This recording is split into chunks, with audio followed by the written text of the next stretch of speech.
Hey there, I'm James. I'm 25, and yeah, I've got some special needs. But trust me, that doesn't stop me from giving it my all every day at the recycling plant where I work. Those conveyor belts, they're my turf. Yo, James, can you speed up belt 3? We got a backlog coming in. That's Tony, my best buddy at work. He's always got my back. On it. T, watch me work my magic. I love when the belts are running just right. It's like a symphony of recycling, and I'm the conductor. Speaking of bosses, my supervisor, Sarah's pretty cool. Great job organizing that pile of cardboard, James. You've really got an eye for this. Thanks, Sarah. I aim to please.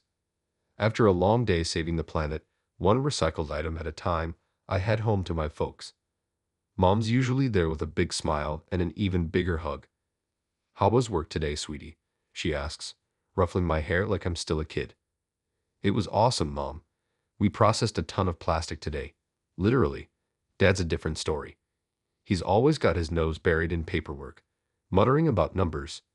Robert, put those papers down and say hello to your son, Mom scolds, giving him the look. Oh, hey James, Dad says, barely glancing up. Good day at work. Yeah, Dad, it was great. I try not to let it get to me, but sometimes I wonder if he really sees me. At least I have my little sister, Emily. She's off at college, living her best life, but she never forgets to check in. Phone rings, hey big bro. How's it hanging? Just finished work. How's college treating you? Oh, living off for men and coffee. The usual. You better be keeping Mom and Dad in line. We chat for a while, and it feels like she's right here. I miss her, but I'm so proud of her. Later that night, I'm chilling in my room when I overhear Mom and Dad talking in hushed tones. Robert, we need to talk about the business. Things aren't looking good. I know, Linda. I'm working on it. Just need a little more time. And what about James? He needs. Not now, Linda. I can't deal with everything at once. I pretend I didn't hear anything, but it sticks with me. There's this tension in the air, like a storm brewing. But hey, that's life. You take the good with the bad. As I get ready for bed, I can't shake the feeling that something big is coming. Maybe it's just my imagination. Or maybe, well, who knows? All I know is tomorrow's another day at the belts, and I'm going to crush it. That's how I roll. Fast forward to our road trip to see Emily. I'm bouncing in my seat like a kid on Christmas morning. It's been forever since we've all been together, and I can't wait to see my little sis. Dad's at the wheel, Mom's riding shotgun, and I've got the whole backseat to myself. Living the dream, right? But something feels off. Mom and Dad are whispering up front, and it doesn't sound like they're planning a surprise party. Robert, we can't keep ignoring this. The bills are piling up. I told you, Linda, I've got it under control. I just need to make a few more calls. But what about, not now? James might hear. Too late, Dad. I heard every word. I pretend to be fascinated by the passing scenery. Trees are so interesting. The tension in the car is thicker than peanut butter, and I try to lighten the mood. Hey, remember when Emily got car sick and puked all over Dad's new shoes? Mom forces a laugh. Oh, sweetie, don't remind me. Your father was furious. Yeah, well, maybe if she hadn't insisted on reading in the car. Dad grumbles. So much for breaking the tension. I sink back into my seat, wishing I had Emily's talent for witty comebacks. Suddenly, everything goes sideways, literally. Robert, watch out. A massive truck swerves into our lane, horn blaring. Dad yanks the wheel, and the world turns into a blur of screeching tires. Crash. We smash through a barrier, and suddenly we're airborne. For a split second, I see my workplace below. We're right, of all the places to fly over. The car lands with a bone-jarring thud, teetering on the edge of a cliff, or something equally terrifying. My heart races. This is really bad. The car door flies open, and suddenly I'm falling. The last thing I see is Dad holding Mom tight, not even sparing me a glance. Then, pain, so much pain. I crash onto something hard and moving. A conveyor belt. The irony would be funny if it didn't hurt so damn much. Everything blurs into motion and agony. I hear shouting, familiar voices. Oh my God, James. Someone call an ambulance. Hang on, buddy, we got you. Tony? Sarah? What are they doing here? Oh, right. Work. I landed at work. How's that for employee dedication? Everything fades as the pain overwhelms me, dragging me into darkness. The last thing I hear before slipping away is Dad's voice. Linda, are you okay? Thank God, I got you out in time. What about me, Dad? What about me? Beep, beep, beep. Man, my head feels like it's been through a blender. I crack my eyes open, wincing at the bright hospital room lights. James, honey, can you hear me? Mom's voice. I try to speak, but my throat feels like sandpaper. Water, I croak. Mom helps me sip some, and I finally manage to take in my surroundings. Nearby, Dad is on the phone. Yes, I understand the gravity of the situation, but surely we can come to some arrangement to avoid a lawsuit, he says. Lawsuit? What's he talking about? Mom notices my confusion and tries to comfort me. Don't worry about that now, sweetie. How are you feeling? Like I fell off a cliff, I mumble. Dad snaps his phone shut. That's because you did, son. Do you have any idea how much trouble this could cause? The medical bills alone. Robert, Mom cuts him off. That's enough. The days blur together. Doctors, nurses, endless tests. Through it all, one thing becomes clear. Dad is more worried about money than about me. One night, I pretend to be asleep and overhear my parents talking outside my room. We can't keep this up, Robert. The embezzlement, the gambling, it's destroying our family, Mom says. My heart pounds. Embezzlement, gambling, what the hell? I told you I'll fix it, Dad insists. We just need to cut some expenses. That care facility I mentioned.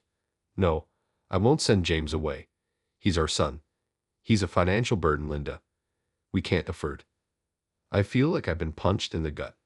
A burden. Is that all I am to him? The next day, Emily shows up. Man, it's good to see her. Hey, big bro. You look like crap, she jokes. Thanks, sis. Love you too. We chat for a bit, but I can tell something's eating at her. Finally, she snaps. I know everything, James. Dad's crimes, his plan to send you away. I confronted them last night. My heart sinks. And? Dad tried to justify it.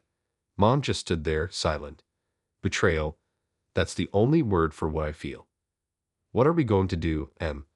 I ask, desperate. She grabs my hand. We're going to fight.